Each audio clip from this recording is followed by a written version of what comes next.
Yo guys, what's up? DDLC episode 2 here. I'm kidding, but yeah, it is episode 2. Dun, dun, boom. Hey, yo, friends. Marshmallow. Actually, Hawaii. Why not? Determination.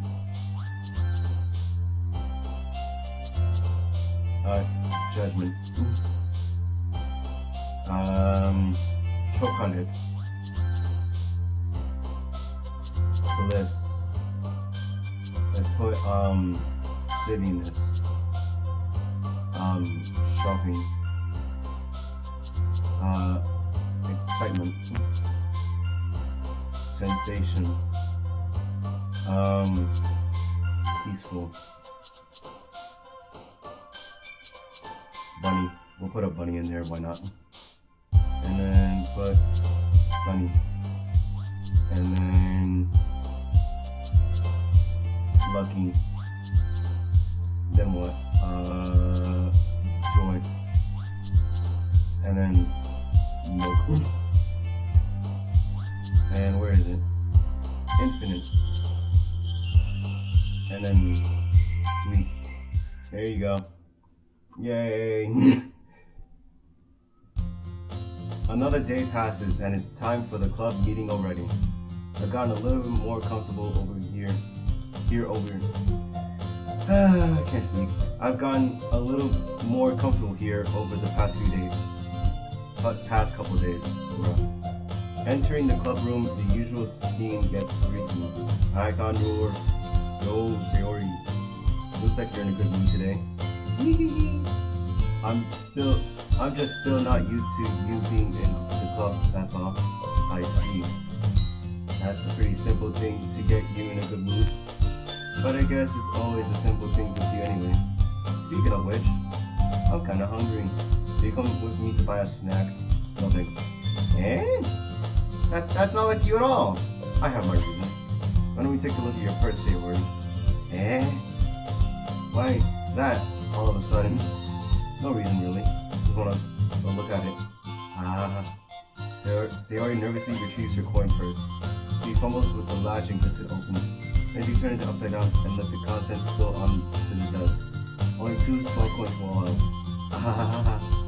I knew it. I can see right through you, Sayori. That's not fair.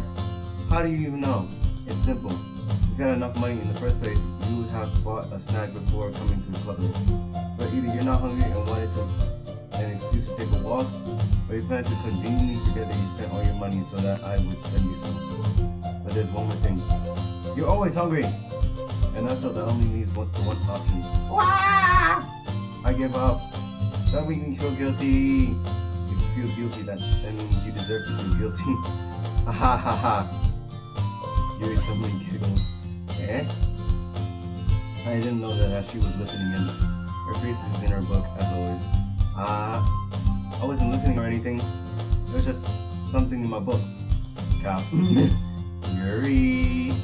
Tell Connor to let me borrow some money. Don't get me involved like that, Sayori. Besides, you should probably can responsibly afford. And frankly, after putting a mischievous little stunt like that, your suffering is fair enough for retribution. LOL! I didn't mean that. I got too absorbed in my book. Ooh. I really like when you speak your mind, Yuri. It doesn't happen much, but it's a fun side of you. There's no way you could think that. You were right though. I did something bad and I have to accept the retribution. That. Still coming from you, Sayori. I guess there's a little devil inside of all of us, isn't there? Don't let her fool you. Sayori knows exactly what she's doing. After all, she told you guys she was bringing me to the club before she even told me.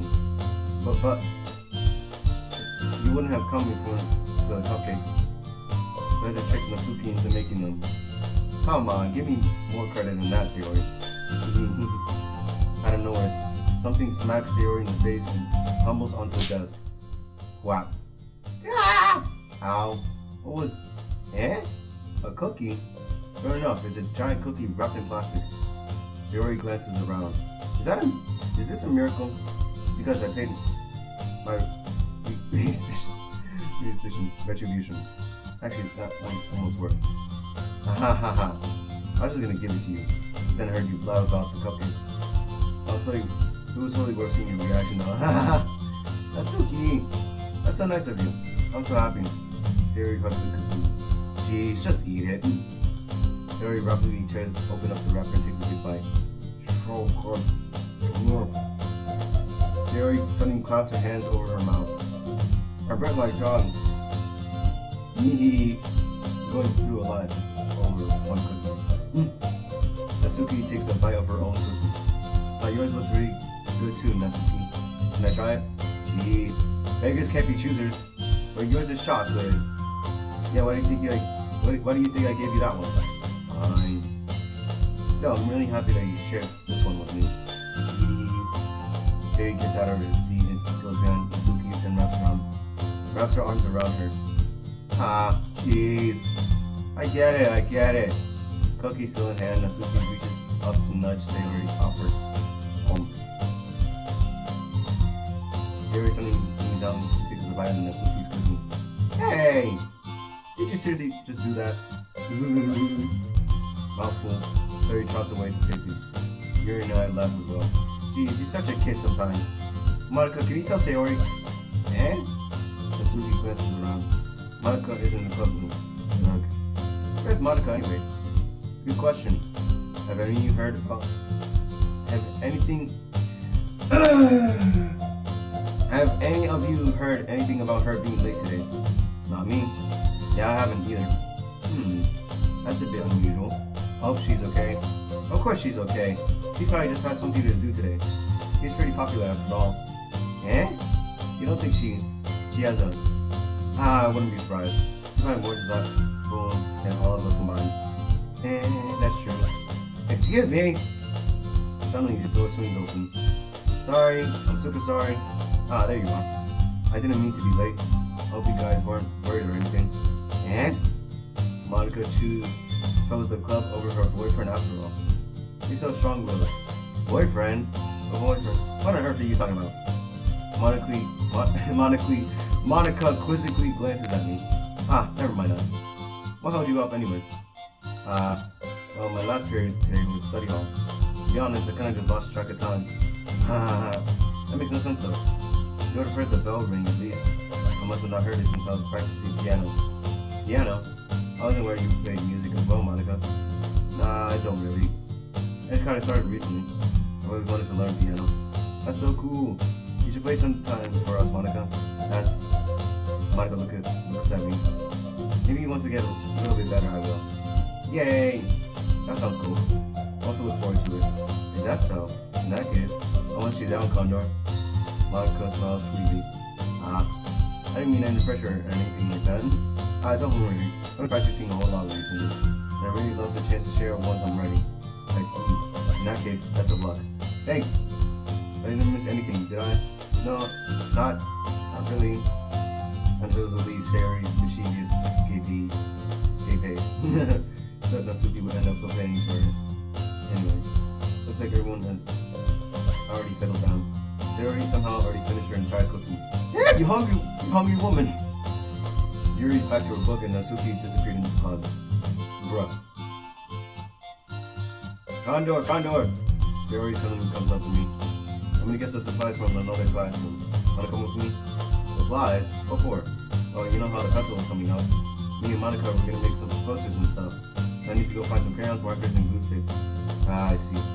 Sure, I'll go with you. Yay! Okay, Monica, we'll be back soon. Are you going to Conjure to get supplies? There's no need to trouble yourself. I'll be happy to go too. But I wanted to go. Too much fun exploring empty classrooms and stuff. Yeah, okay. Here's just a suggestion. You find poster paper too, okay? Okay. Ready, Condor? Yep, let's go. Sayori and I exited the club room. I followed behind as Sayori hums and skips around the hallway. Honestly, it feels like I'm talking to a kid at the mall or something. Saying a kid at the mall or something. LOL! Sayori finds pleasure in the simplest things sometimes. Hey Sayori, what exactly are we doing for the festival anyway? I'm not sure how you would make an event out of literature. Hee. Me and Monica have it all planned out. Don't you worry. Is that so? Yep. We're going to do a poetry performance. A performance? Of what kind? Well, everyone's going to take turns on stage and recite their favorite poems. Ah, that sounds kind of dull. Condor, you're not thinking about it in the right way at all. It's not just about reading poems, it's about performing them. Like you say the lines of the poem, like, between my feet, the last remaining flowers beckons to me. I twist the stem, freeing it from its clingy roots, caressing the final joyous moments between my fingers. For what ends I have summoned this joy. For now, when I look in every direction, the once prosperous field before me is but a barren wasteland. Like that. Sayori, how'd I put this? It's not just me, but it's impossible for me to take you seriously when you talk like that. You meanie. I'm working super hard on this, you know. I know. This meant that it's a pretty unholy contrast to your cute self. Don't say that. It's embarrassing. But I guess that means I'm doing a good job. Yeah, I guess so. I'm so excited. This was going to be so much fun. Sayori spins herself up around the hallway again. Hey Condor, this classroom over here is empty. We're speaking the mission. The mission, eh? It's been a long time since I spent time with Sayori like this. But in the end, she hasn't changed one bit. There's nothing but a ball of sunshine, drawing happy vibes from the world around her. It's a pretty nostalgic feeling for me. As the years went by, I began to hold myself up in my room more and more. So going and adventuring with Sayori brings about a special sort of feeling I forgot I had in me. Love. No, I'm kidding. The two of us enter the classroom. Sayori heads straight to the closet and I follow. Let's see what we have in here. Crayons! Sayori pulls a box full of crayons off the shelf. They're the best brand too. They're kind of dirty though. Sayori starts pulling various crayons out of the box, reading the color names. Alright, that's one down. Don't get distracted, still need to find... I'm looking for my favorite color. Fine. Now at least move to the side so I can look for the poster paper. I dropped one by accident. Smack. Yeah! Sayori bends over and smacks her forehead right onto the shelf. She falls on the floor and crayons spill all over her lap. Ow. You okay?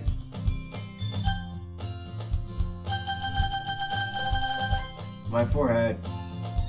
Sayori clutches her forehead. Geez, Sayori. That's just like you, isn't it? Come on, let me see. And Sayori sitting on the floor, grab her by the waist and pull her out of the closet. You have to move your hands, Sayori. But it hurts. Just do it for a second. Sayori slowly releases her hands from the floor. I gently brush her bangs inside. Ow! Sorry. You've been marked on the center of her forehead. Pump is starting to form as well. Man, that's gonna swell up. Just find some ice. Condor. Don't I even find ice around the sun? I guess a cold drink will do. You don't have to. I'm kind of looking like a unicorn. And even wincing from the pain, Sayori thinks it should go. What are you saying? I'll be right back, okay? Okay. I pat Sayori on the shoulder and run out to the hallway. Locate the nearest vending machine. What should I get? Doesn't really matter since it would be used in an ice pack rather than drink. I know Sayori likes apple juice, so I purchased that one. In a moment, I'm already returning to the classroom where I left Sayori. She has one palm of her forehead using the other hand to clumsily scoop crayons back in the box. At least they were already in the wrong spot before I spilled them. Sayori here. Hey, apple juice! That looks like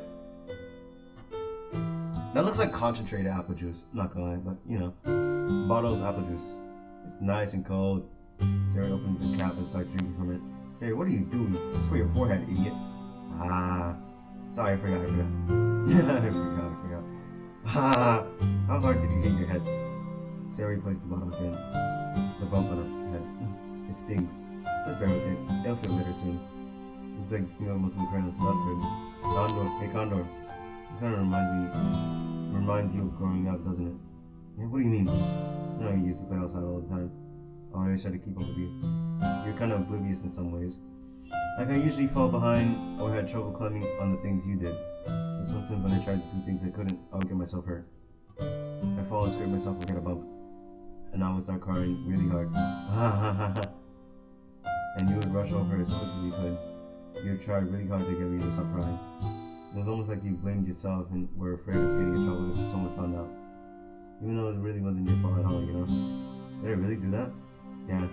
You don't remember? Come to think of it, maybe I do remember a bit.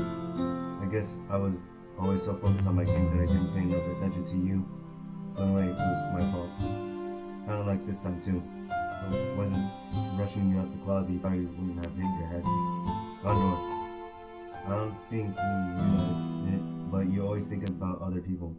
Even after all these years, you're rushing to help me even though I'm just being clumsy. You're really a sweetheart. Don't call me that. I don't really do this kind of thing all the time. I guess when it comes to you, it just feels natural. Before I even know it, I'm treating you like that. Because that happens when you've been friends for so long. Really? Maybe you're right. Condor, I'm so glad nothing's changed between us. Do you think it'll be like this forever? Forever? If I'm honest with myself, there's no telling where we'll each end up in college or after that. So it wouldn't be fair to make any promises. But, well, I hope so. It's been this long already, right? I can't imagine you ever changing, so my hopes are up. I'm so happy. Sayori has a whimsical expression in her eyes. Oh, the art is actually adorable. DDLC's art is actually adorable. He remained silent for a moment. She's so silly and clumsy on the outside that when I see her deep in thought like this, it makes me not want to disturb her. I guess we should go back. I don't want to worry Monica, you know? Good luck with that. She's gonna see your forehead anyway. Not if I hide it under my bangs.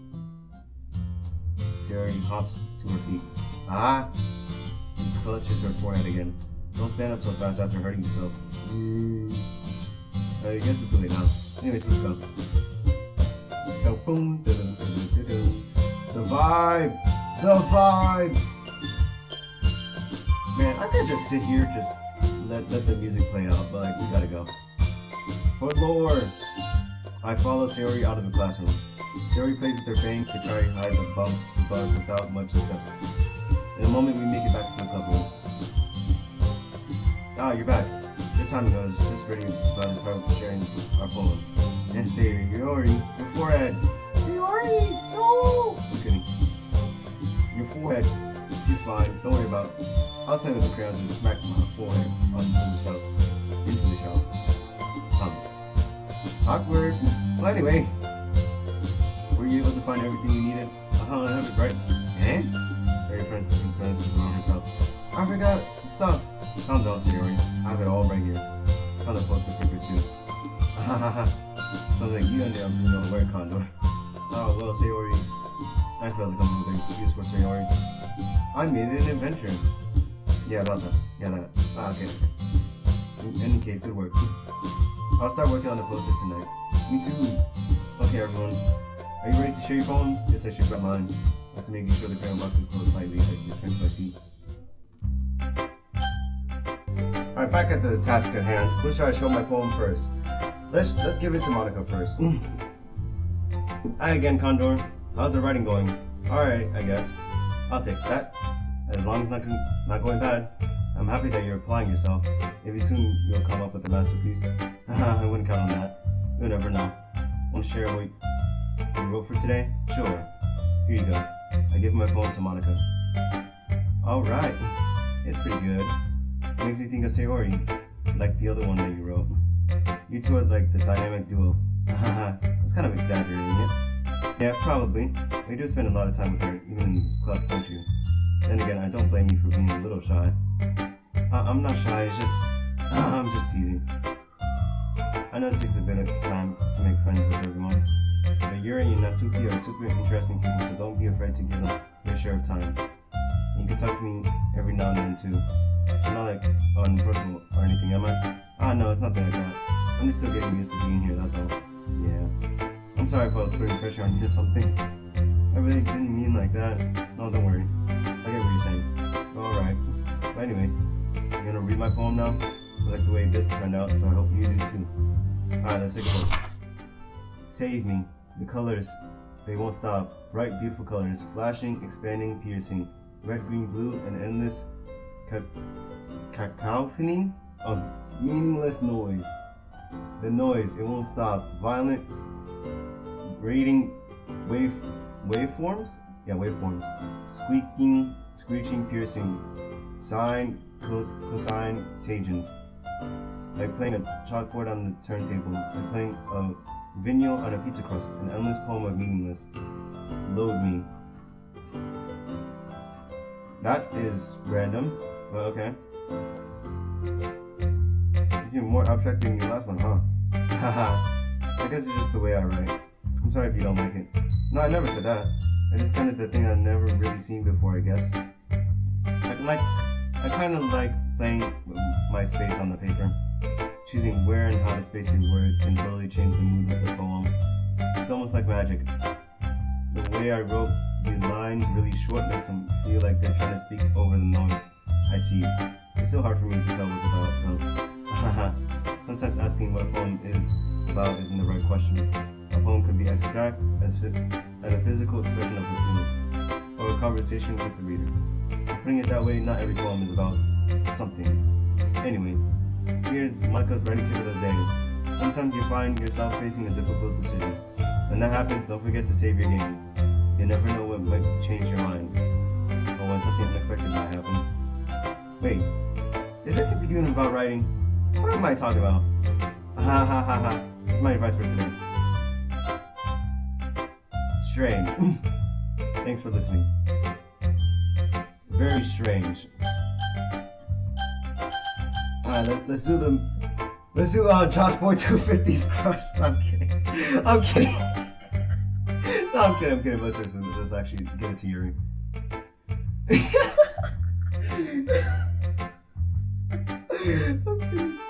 Oh my god. I'm kidding. Oh my god. Alright. Let's see what you've written for today. Well done, Condor. Your skills are already improving. Really? Thanks, Yuri. Coming from you, that means a lot. Eh? It's nothing. I'm just happy to help inspire fellow writers. I know you're new to this, so don't worry so much if it seems like you can't get your poems to feel perfect. You don't need to be afraid of a little more daring. God damn it. Metaphors can go a long way. Don't feel like you need to work your brain like turning a bunch of gears. Try letting your mind wander through your feelings. And write down the things you see and hear. That's one way to truly enable your reader to see into your mind. It's a very intimate exercise. I see. That's a certainly interesting technique. Thanks for sharing. I have, an example of that. Would you like to read it? Of course. Is this the poem you wrote for today? Yuri nods and typically hands me her poem. The Raccoon. It happened in the dead of night while I was slicing bread for a guilty snack. Really? My attention was caught by the scaffing of a raccoon outside my window. That was, I believe, the first time I noticed my strange tendencies as an unordinary human. I gave the raccoon a piece of bread, my subconscious well aware of the consequences. Well aware that a raccoon that is fed will always come back for me for more. I said more. The enticing beauty of my cutting knife was the symptom. The bread, my hungry curiosity, the raccoon, an urge. The moon incremates its phase and reflects that much more light off of my cutting knife. The very same light that glistens in the eyes of my raccoon friend. I slice the bread fresh and soft, the raccoon becomes excited. Perhaps I'm merely projecting my emotions onto a newly satisfied animal. The raccoon is taking to following me. You could say that we've gotten quite used to each other. Raccoon becomes hungry more and more frequently, so my bread is always handy. Each time I brandish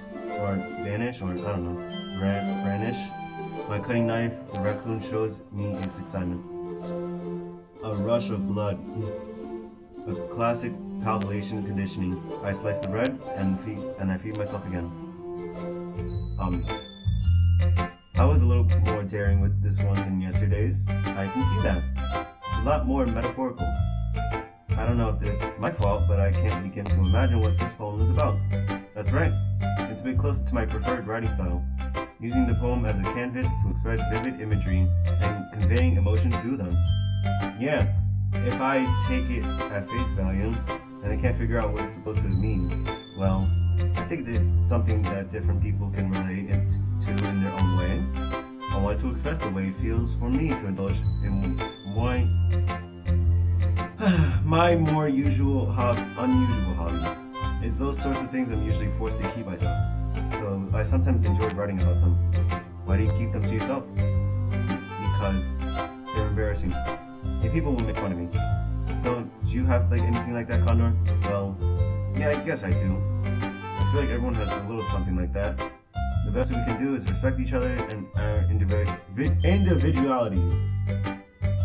Even if it's difficult sometimes and some things make us uncomfortable. After all, I hadn't learned to embrace my own weirdness. I probably wouldn't hate myself. I might be ranting a little bit now, but I'm glad that you're a good listener. Wish I could give my poem next. Sayori!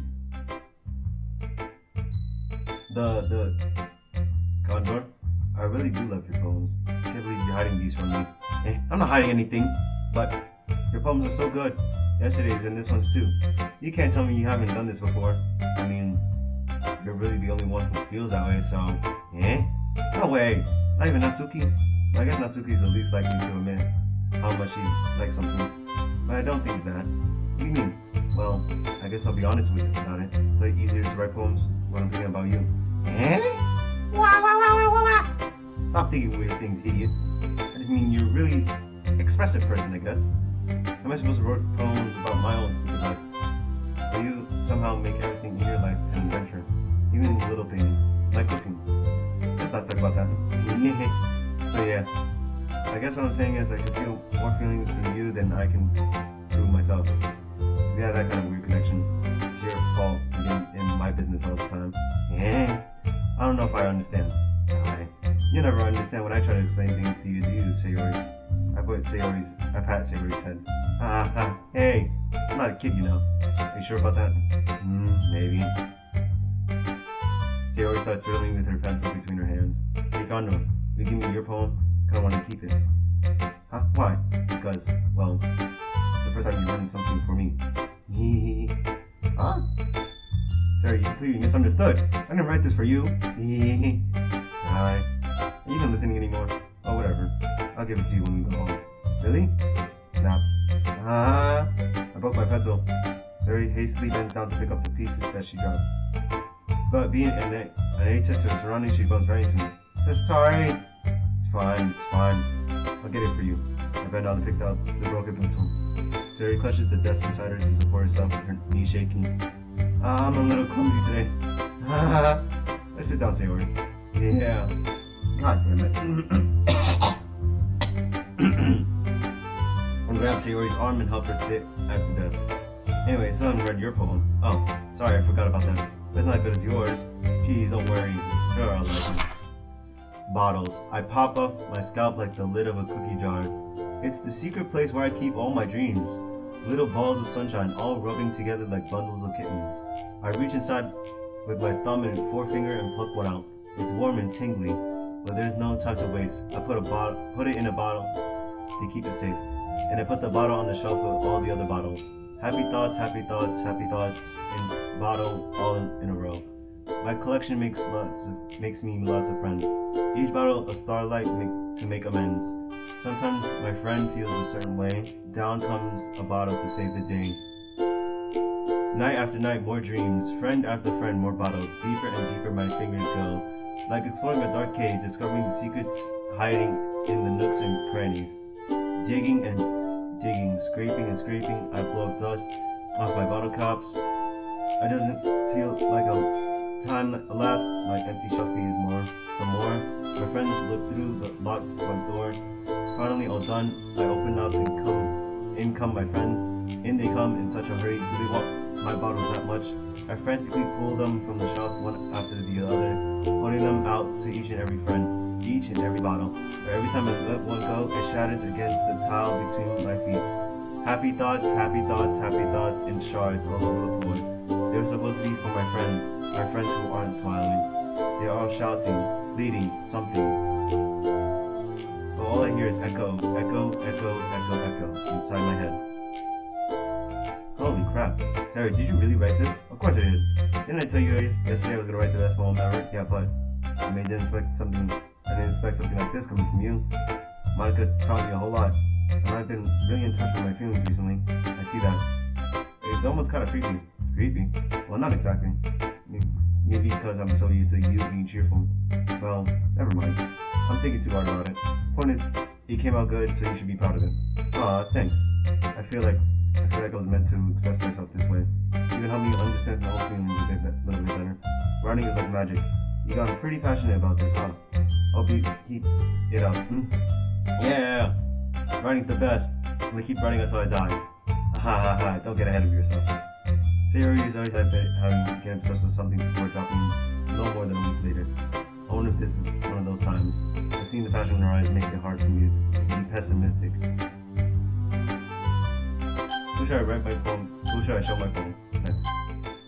I said right, I'm done. Well, there's not really any worse than your last one. But I can't really say it's better either. Phew. Phew what? Well, anything that isn't a train wreck, I'll take it as a win. And I get the feeling that you're probably the most critical. Hey, what makes you... Wait, maybe that was a compliment. Glad to see someone recognizes my experience. Well then, keep practicing, maybe you'll be good as me someday. That's, Something tells me Natsuki is completely missed the point. Come to think of it, this kind of reminds me of Sayori's poem from yesterday. You think so? Yeah, well, I guess if you've been friends with her so long, you might be on the same wavelength. He never really struck me as her type. Sayori has a type all of a sudden. Well, I don't know, but honestly, how can someone so, fluffy spend so much time with someone like you? It's like she's dragging around a dead weight. That was a little unnecessary. Come to think of it, if it weren't for me, she probably would fly away, letting go of a balloon. You can say we take care of each other in our own way. Whatever it is, I don't get it. Oh, yeah. I guess I'm supposed to show you my poem. Amy likes spiders. You know what I heard about Amy? Amy likes spiders. Icky, wrinkly, hairy, ugly spiders. That's why I'm not friends with her. Amy has a cute singing voice. I heard her singing my favorite love song. Each time she sang the chorus, my heart would pound to the rhythm of the words. But she likes spiders, so that's why I'm not friends with her. One time I hurt my leg really bad. Amy helped me up and took me to the nurse. I tried not to let her touch me. She likes spiders, so her hands are probably gross. That's why I'm not friends with her. Amy has a lot of friends. I always see her talking to people. She probably talks about spiders. What if her friend starts to like spiders too? That's why I'm not friends with her. It doesn't matter if she has other hobbies. It doesn't matter if she keeps it private. It doesn't matter if it doesn't hurt anyone. It's gross, she's gross, the rose. Better off without spider lovers, and I'm gonna tell everyone. It's more like a gossip poem. It's quite a bit longer than yesterday's. Yesterday's was way too short. I was just warming up. Hope you didn't think that was the best I can do. No, of course not. Anyways, the message is pretty straightforward in this poem. I don't have to explain it. Sometimes you can explain complicated issues with much simpler analogies. And it helps people realize how stupid they're being. Like, anyone would agree to that subject of the poem is an ignorant jerk. Do you know people like that? Of course, it's about how everyone thinks mine. That doesn't matter. It can be about anything. Or it to be easy to relate to. Everyone has some kind of weird hobby, guilty, or pleasure. Guilty pleasure. Something that you're afraid of. If people find out, they make fun of you or think less of you. But that should make people stupid. Who cares what someone likes as long as they're not hurting anyone and it makes them happy? I think people really need to learn to respect others for liking weird things. Huh, that's funny. You wrote something about something similar today. Did you say Yuri? Yeah. She said her poem was an unusual hobby of hers. I didn't really get it, but she said something similar to you. That people shouldn't make others feel insecure about those things. Really? Well, I mean, Yuri's pretty weird, so I wouldn't doubt that she has some weird hobbies. Not that there's anything wrong with that. It's not like I would judge her or anything. Natsuki has trouble finding words. I guess I should try not to be so mean to her. She feels so insecure about her weird behaviors and stuff. I mean, I always hate people who make me feel insecure. Yuri made me feel insecure yesterday. But the way you put it, it sounds like she's learned a lesson. I would say so. Even if her writing style is really different, I'm sure she'll appreciate the message in her poem. It's what I do best after all. I don't like writing unless there's a good message to take away from it. Conveying emotions is important. I want to make people think, not just feel. Remember that. I'm gonna write a good one for tomorrow, so look forward to it. Cool. Okay, everyone. Well done reading each other's poems, right? I have something extra planned today, so if everyone could come sit at the front of the room. It's about the festival. Well, sort of. Do we really have to do something for the festival? Not even put together anything good in just a few days. Might have been embarrassing ourselves instead of getting any new members. That's a concern of mine as well. I don't really do well with last minute preparations. Don't worry so much. We're gonna keep it simple, okay? You won't need that much more than a few decorations. Terry's been working on posters. I've designed some pamphlets we can give out during the event. Okay, that's great and all, but doesn't that tell us what we're actually gonna be doing for the event? Sorry, I thought you heard about it already. We're gonna be performing. Performing? Monica? Yeah, I'm gonna have to be poetry performance. Each of us are going to choose a poem to recite during the event. But the cool part is we're also going to let anyone else come up and recite poems too. So we're already putting it on the posters in case everyone wants to prepare ahead of time.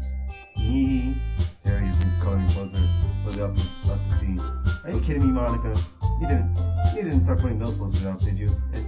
Well, I did. Did you really think that's better than my idea? Well, no. It's not a bad idea. But I didn't sign up for this, you know. There's no way I'm going to be performing in front of a group of people like that. I agree with Natsuki. I could never in my life do something like that. Imagining it, Yuri shakes her head in fear. Guys, no, Sayori, I understand where they're coming from. Remember that Natsuki and Yuri should never shared their poems with anyone until just a couple days ago. There's a lot of people. It's a lot to ask for them to recite their poems out loud to a whole room full of people. I guess I kind of overlooked that, so I'm sorry. But I still think we should give it our best. We're the only ones responsible for the fate of this club. We start the event, and each person puts on a good performance. Then we'll fight our listeners in the same. The more people who perform, the better we'll be able to show everyone what adventure is all about. Yeah, so expressing your feelings, being intimate with yourself. Hey, yo! I'm kidding. Finding new horizons and having fun. That's right. And for those reasons, we are in this club today. Don't you want to share with others to inspire them to find the same feelings that you brought here in the first place? I know you do. I know we all do. And if all it takes is standing in front of the room for 2 minutes and reciting a poem, then I know you can do it. Natsuki and Yuri remain silent. Sayori looks worried. I guess that leaves me no choice. I agree. I don't think there's too much to ask. I think that Sayori and Monica have been really trying hard to get in numbers. The least we could do is help them out a little bit. Well, maybe 5. I feel like Natsuki doesn't have any arguments left. Okay, fine. Guess I'll just have to get it over with. Alright! Thank you, Natsuki. How about you, Yuri? Yuri dejectedly glances around at everyone's else's expectant faces. Sigh. I guess I really don't have a choice. That's everyone. You're the best, Yuri. This club is seriously gonna be the death of me. Oh gosh. You'll be fine, Yuri. But anyway, let's move on to the main event. I want you to choose a poem of yours. We're going to practice reciting them in front of each other. No way! Monica! This is too sudden. Well, if you can't recite your poem in front of the club, how do you expect to do it in front of strangers? Oh no. Don't worry. I'll sort of help everyone feel a little bit more comfortable.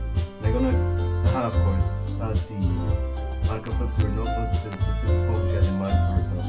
She then stands behind the podium. Tell them the poem the way they fly. Alright, okay. You know what? We are going to save! Yes, we are going to save. And, yeah. We will definitely come back for episode 3. So, if you enjoyed, like, subscribe. I'll see you guys next time.